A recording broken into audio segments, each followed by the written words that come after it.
Well, there seems to be universal agreement, so we'll take another question.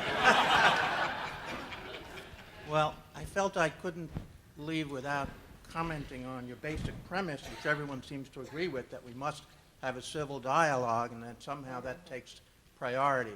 I think under the context of the present administration, which doesn't have a clue of what real greatness is, and they are white nationalism is being bragged about, I can't deal with the 30 or 35% of people who support that kind of a concept. I will say several decades ago, I voted for the opposite political party that I support now because they valued country over party, and I think that's just not the case anymore.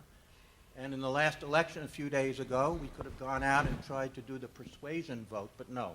We got at the vote of people who believe in what America really stands for. So maybe 10, 15 years ago I would have agreed to this, but unfortunately I think we're past that point. I'd like to know what people I'd like to respond to that, sir.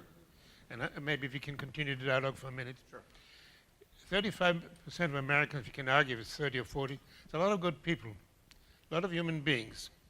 So maybe they've been misled, but many of them are suffering. They lost their jobs, and we told them we're going to get them other jobs, we didn't. We told them we're going to represent them, but the representatives respond to people with their pockets rather than to the masses in the streets. They have been fear-mongered of immigration and crime.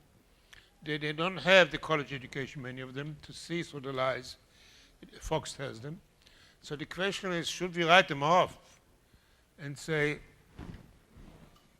you are bigoted people, or we should say, everybody is redeemable, and we should especially reach out to these people because we should hear their pain and understand that their pain has misdirected them in their expression.